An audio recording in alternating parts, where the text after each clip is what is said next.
welcome back to another episode of the WhatElse Show. Alright, so before we get started, this episode is brought to you by Debtox, a debt consultancy company that focuses on making sure that you get financial clarity so that you can move forward with confidence. If you're feeling overwhelmed by money lender loans, financial stress, credit cards, or anything regarding to money, you can just contact Debtox and they will help you with the debt restructuring, and they also give you solutions tailored to your own situation.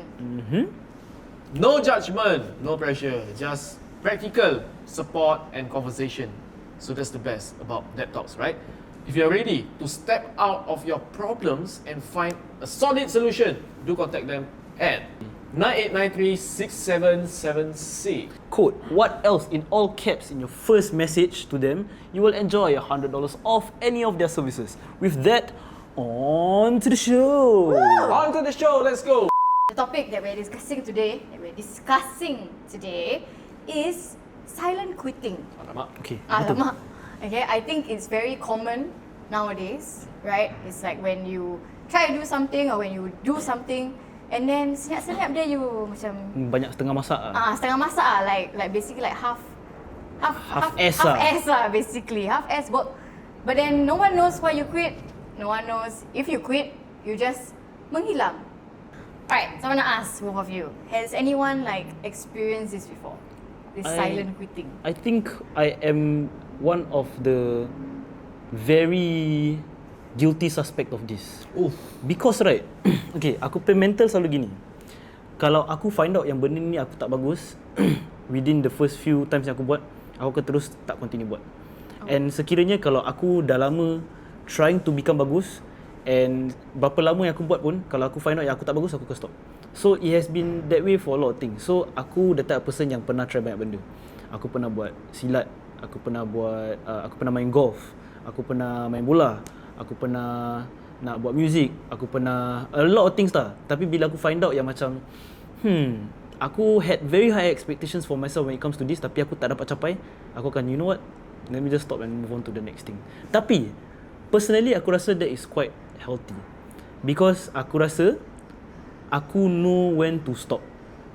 Ada orang let's just say macam example lah, let's put music. Ada orang, diorang betul-betul nak buat music. Diorang cakap diorang very passionate about making music, blah blah.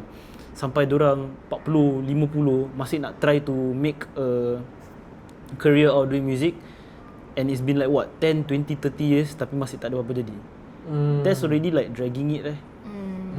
Is it not time to quit and move on to the next thing?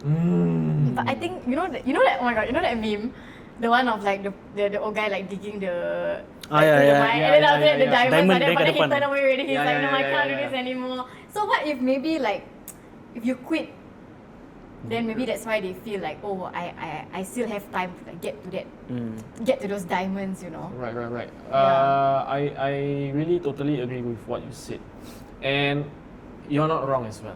Because to some point last time I do not know when to quit. Bila bawa masa kerja, aku daripada kecil sampai sekarang aku kerja macam-macam kerja. Macam-macam kerja. But I think it's fun. If it's toxic, then I just quit. Because to me, I work because I want to get money. That kind of stuff lah. But it's normal if there's like a turbulence or whatever, right? And then I have to face it, I face it lah. But if it doesn't benefit me anymore, then I quit. Because last time I do not know how to quit. I just macam okay.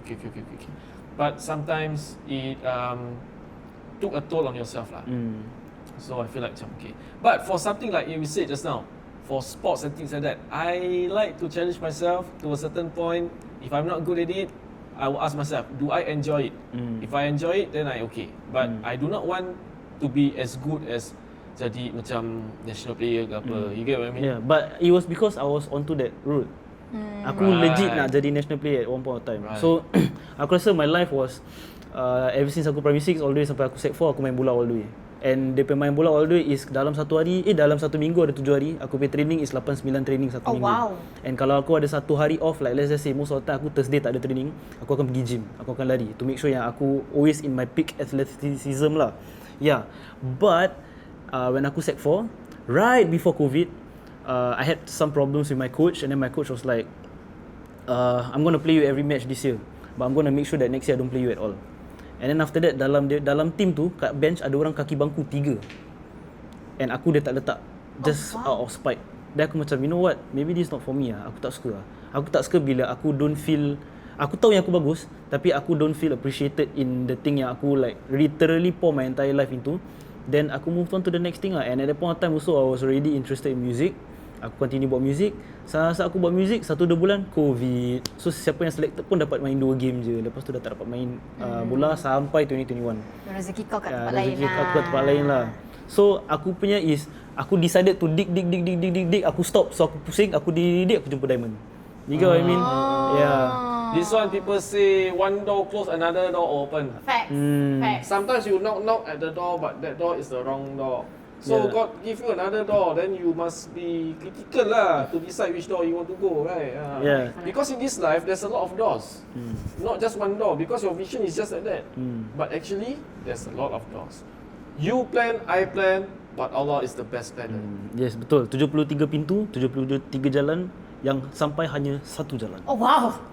Okay, macam macam kat Macam M Nasi. Macam ke masjid tengah dengar sekarang kan. Yeah. By the way, when you talk about this, right, dia ada time yang yes, you're supposed to, you know, quit and move on to the next thing, and then there are some times where you're supposed to try and all the way continue until you succeed lah. But I think there is this growing problem in this new generation, Gen Z and maybe late millennials, where they give up too quickly, especially like when I see at workplaces. We do not try anymore. We just do what's enough, and then if what's enough ends up not being enough, we just quit. I think there's a reason for that, you know. What's up? I think maybe it's because we feel like we're getting judged. We feel judged. So, and we've seen like all these other people who are successful in their fields be held to a very high, like beyond that like pedestal, you know. So obviously if we feel like we cannot meet that, then kita rasa macam malu lah. Like we'll feel like embarrassed and like, oh, what's the point in trying if there's someone who's like already like the best at this. When I can't be the best, then might as well tak ya. Tapi aku rasa there is this other problem. In Gen Z and let's just say late millennials lah, dorang dah tak kenal apa tu amanah at the workplace. Especially aku tak tahu aku boleh tanya kau this question ke tak, tapi kau pernah bilang kita orang yang kau pernah get Gen Z interns or Gen Z coming to work for you blah blah. How is that, how are they in the workplace, at least working for you? I mean, for many other jobs, there are many younger people that I work with them and things like that. Because their mentality is, like I said for the previous episodes, their mindset is a little bit different. Like I come here, I know my job scope, so other than that I will question. Even if I ask you to do a certain things in your job scope, you will question and you want the easier way out. You get what I mean? So I feel like macam last time, during my time, if I work, I'll be your slave. You ask me what to do, I do. I don't quit one. Or like that, okay, I do. But that doesn't make the new generation a bad person. They are just curious and they want to know what's their responsible and they just want to achieve that. With that being said, sometimes we question. You don't have initiative. You just do what we state. If you have more initiative, you do put in your heart and soul, you can be more than what you are. Maybe you can but get more from me want. also. You get what I mean? But some do not want. This one doesn't apply to Gen Z or late millennials. I think this one applies to everyone also. Oh really? I think Because so. I thought it was a Gen Z problem. I see a lot of them like quit. I don't think so. Because during my time, I work some other places pun macam itu. Like sometimes I do because for me to me if I work, itu amanah. Tanggungjawab aku. So sometimes I go beyond my line or beyond my obligations. Apa orang panggil job scope lah. Tapi bagi orang macam Fiz, asal kau begitu, tak payahlah, tak payah siap on sangat. Tak payah on sangat lah, leceh lah nanti gini. You know that kind of stuff. So I'm like, okay, but I'm working what? And it's a right thing to do. Yelah, tapi tak payahlah. There is two people where dorang don't want to accidentally become an asset to the company. But I, on the other hand, no. If I go here, I'll be the best. If I go there, I want to be the best. You get what I mean? Yeah. So on my job interview last time, that's what I would say. Because I believe I can be an asset to your company. Because I believe in working. I'm the best. I know I'm the best and I only work with the best. So siapa yang Rocket resume ke interview, ingat lah kata-kata ni, insyaAllah boleh dapat. Boleh fly pergi jauh. But Fly sampai SQ kot. Gila takkan. But there is a statistic, like an actual statistic punya study lah, that Singapore have a percentage 35% of silent quitters in the workplace, which sits a little bit just higher above the global average. So maybe it's not a late millennial problem, maybe it's not a Gen Z problem, maybe is it a Singaporean problem? Maybe. Are we just a bunch of quitters? No, we're not. The thing is, like, the quitting thing is one, but the other thing is being silent quitter. Like, being a silent quitter, like, you don't want people to see you as a quitter. That's why you do it, like, without other people knowing. Macam if you quit and then they'll be like, you don't want people to say that, oh, what, like such a coward, like why are you leaving, blah, blah, blah. But then, like, if you know that you have to leave, then you will leave, what? But we don't say it because we're scared that we'll be judged as someone who quits too easily or someone who just gave up. Right. What you say is true because 41% from this survey, their reasoning is the fact that they want to quit silently to protect their peace and to balance out their work and life. Which is true, because if not, obviously when you quit, there'll be a lot of questions that'll be thrown at you, like, oh, why do you quit? Like, or people who will judge you quickly and say, tapi kerja ni senang apa? Kenapa kau quit? Or like this, like people will start judging lah. Which is why I think maybe in some cases silent quitting can be healthy because you're allowed to then just like move on from whatever you're doing. But at the same time, I also feel like this increasing, like this trend, is because like low-key we all have commitment issues.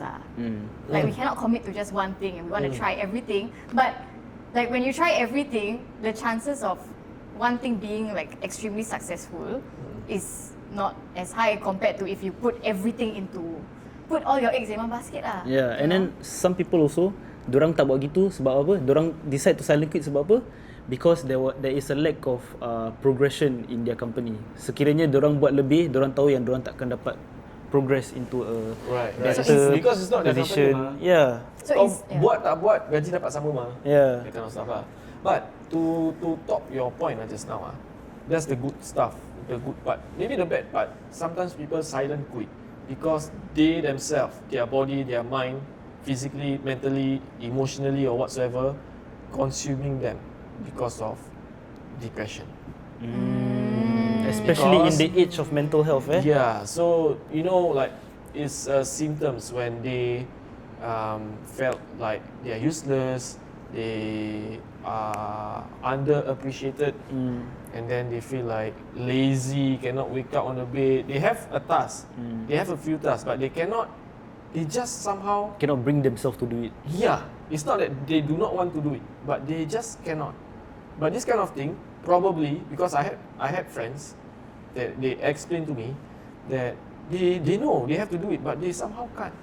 It's like brain fog lah, apa lah, then they keep on sitting down there, just termenung and things like that, instead of going out there and do. So I think this is not my mind punya benda tau. This is not rekaan. I think it's really an issue. And maybe when you mentioned probably it's Singaporean problem, if we look up on the internet, we are quite depressed people. You get what I mean? Not very with happy.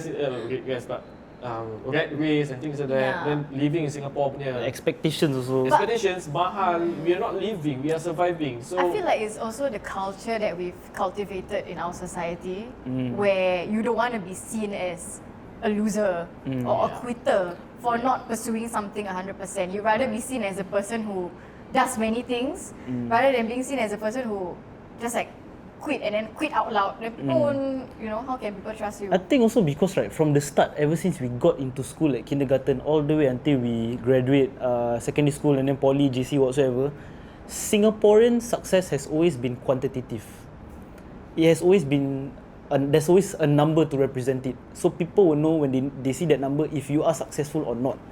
So once you don't get to that, right, it's already enough of a reason for you to want to silent quit. Like your numbers and your grades Yeah. and everything. Yeah. For you to want to silent quit, that's one. And then let's just say we don't look at it that way. we look at it the other perspective where it can be an older person looking down on us and say, korang just weak. Yeah. Korang just merepek. Dulu aku buat ni semua boleh, tapi korang just weak. Korang just nak fikir pasal korang punya mental health whatsoever apa kat rumah. Kalau kau punya mental health boleh kasih makan ke apa? You get what I mean? Yeah, I've heard that so many times, which is why I think a lot of people nowadays we silently do it because we don't want to kena kecam macam ni. Like you know, so I can be like I mean obviously the younger we are, like the older people will usually not all, but they will kecam macam apa. Then obviously then it impacts your mental health apa. For Gen Z specifically, I think one good thing that can also be bad sometimes is the fact that we detach very easily. We can just like, you know what, even though I've worked here within the past 1 to 2 years, this is not working out for me, I will detach from it. I don't have hard feelings for it. I'm just going to move on to the next. That could be a good thing when it comes to, let's just say, your mind and your heart, whatsoever. But then it can also be a bad thing when they just have no sense of accountability to work. No sense of accountability for their work. For the sake of mental health lah, right? Ooh, that's a tough one actually. It's because a toughie. Yeah, it's a more complicated situation because people think that we're using mental health as an excuse to escape work, or they think that we're using like our emotional well-being blah blah blah as an excuse.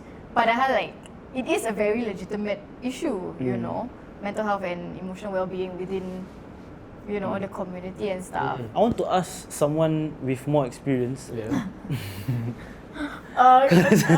I leave? Macam manja-manja gitu. Aku pun manja-manja balik lah. Apa dia? Kau rasa? Okay, aku rasa ni kau bilang kalau kau agree ke tak dan kau bilang aku pendapat lah. Gen Z, walau dorang kisah kalau benda tu protect their mental health and peace, dorang akan leave. Tapi millennial, dorang kisah pasal benda tu if it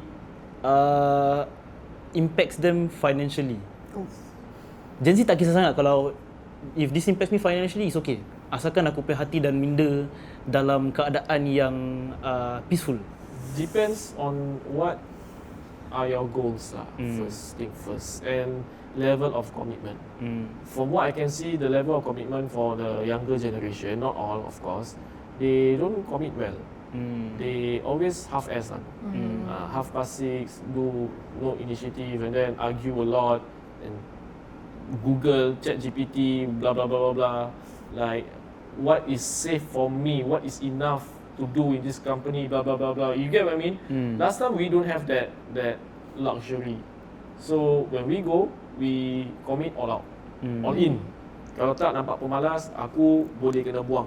And dulu aku dengan kau kita colleague tapi kita kind of competitor. And then we need to compete with the foreign talents also. Silent competition amongst workplace also lah. And then why do that company pay me 3K when they can pay 1K to other you know?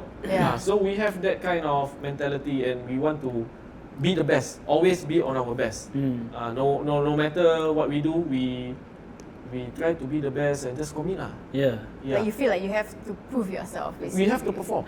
You get what I mean? It's not just work at the end of the day dapat gaji, you know? And some kita kena betul-betul perform and outperform ourselves.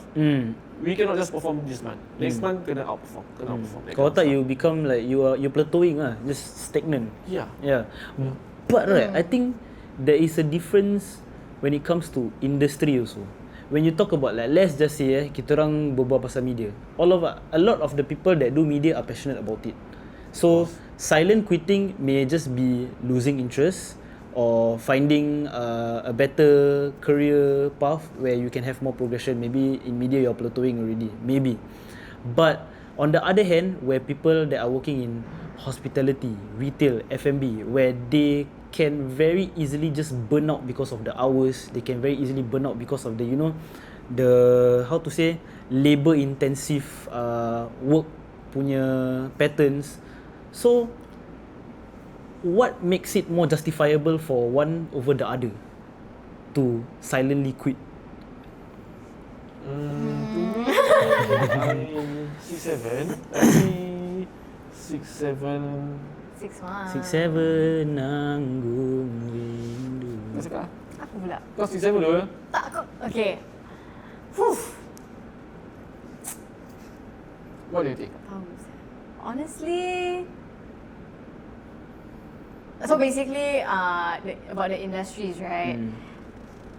How do I say this? Because some jobs are more niche than others. For example, there's this stereotype where they say anyone can be an actor. It's whether you're a good actor or you're a bad actor. Anyone can sing. But it's whether you sing nice or you sing your You sing not nice lah. you sing not nice lah. Anyone can be a writer, but if your stories are good or bad, If your stories are ChatGPT then different lah. But then obviously for these other jobs like being a nurse, being a doctor, where you need the qualifications, it's harder to quit because you know that if you quit, siapa nak ganti kau? You get what I mean? But okay, then when you bring up that point, right? It also depends on how replaceable you are in your industry. Exactly. Yeah, because if like let's just say you work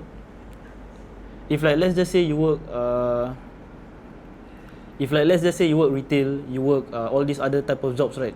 Anytime you quit, the employer can just find another one. Yeah. Yeah, but Which is quite sad.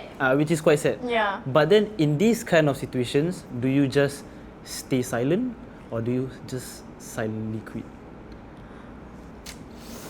But you silently quitting is already you saying something about. Actually Possibly the saying something about silent the job. quitting is quite loud lah. Yeah, it is loud. Silent quitting is actually louder than Staying silent. Staying silent, obviously. Yeah. But To be honest, yeah, aku blank. yeah. To be honest, to me, silent quitting, whatever, whether to commit 100%, there's no right or wrong. This is my personal opinion and my past experiences whatsoever. Because some people silent quit, they don't commit all out and things like that. Maybe they have their reasons. But if you have that responsibility waiting at your back and like you know what you have to do and things like that, you have to commit. But for as long as you understand that, oh, you know what, this is becoming unhealthy for me, then you have to quit. You really have to. I think what's worth saying is one thing that we shouldn't stay silent about is the debt that we've accumulated all these years. I was about to do that. If you are drowning in debt and you feel like there's no way out, please do not stay silent about it. Do not silent quit, do not rage quit in your life. Just know that there is a helping hand out there that can really help you in your situation. And who is that helping hand that I'm talking about? It's Debtox, of course. Debtox. So just contact them. They don't judge, no pressure, just talk casually and things like that. That's the best part. They can be your therapy lah. And for financial side lah. Yes. So correct. Apa tu? Call them at 9893-6776. Text them code WhatElse in all caps for you to be able to enjoy $100 off any of their services. With that, I wanted to raise this new question for our fact or cap. Say, Yes. okay, alright. So this is for Debtox, Since we talk about being silent or not being silent, right? Is it true that I don't need a debt consultant punya company? I can just do my own. I can just apply for DRS myself. What do y'all think? Baik kita pandai atau kita pandai-pandai? That's the thing. That's where I'm going. Kalau kita nak pandai boleh, tapi kita jangan pandai-pandai lah. Tak semua benda kita tahu mah. Yeah. Right? Correct. So my take is jangan pandai-pandai. What about you? I think it's fact. Because you can do it yourself. Yeah. Is that even a fact of You can continue this one. Yeah, you can continue this one. I will help you masuk balik. Yeah, I think it's fact because you can do it yourself lah, but then you probably need some assistance. Yeah. Okay. So the verdict is, it is, in fact, a fact. You can actually file for DRS yourself, but in previous episodes where we've had Ada and Ari around, there's been a few cases where they filed for DRS themselves, made a lot of mistakes, and then drown further into financial burden. So before, even though yes, it is a fact that you can apply for DRS yourself, do not think that it is something that easy lah, because if it is something that easy, then there won't be professionals doing it, you know. Kalau sakit, pergi doktor. Kalau baju terkoyak, pergi tempat jahit untuk jahit. You get what I mean? Jangan pandai-pandai buat semua sendirilah. Yeah. So even though if it's fake, please contact Debtox, the experts here for us, and they can help you with all your debt worries and needs. On top of silent quitting, I think it's very important to know the dangers of silently quitting. One of them is no one will know what you're going through if you silently quit. If you silently quit because of the mental stress that your work has put on you, don't silently quit. Speak up for yourself. Speak up for yourself against whoever you're working with if you don't think that what they're doing to you is right, or if you feel like you've been put through too much, you have to tell them. Because if you silently quit, it will just keep on going on, and then it will just be a circle of life. You just continue and continue and continue, and you don't want the younger people to go through that. You'll be stuck in a paradox lah, basically. Facts. So with that, we've come to the end of the episode. I'm quite sad to wrap up this episode. Just how sad I would have wrapped up every other episode, because we'll have to say goodbye. But remember, we post new episodes every Tuesday. Please follow us on @WhatElseMedia.sg, and also follow Debtox @Debtox.sg on TikTok, Instagram, every platform same. Yes. Yeah, and you can see Batisha on Instagram, Hafiz on Instagram, Rani on Instagram, and with that, we'll catch you on the next one. Bye bye. Bye.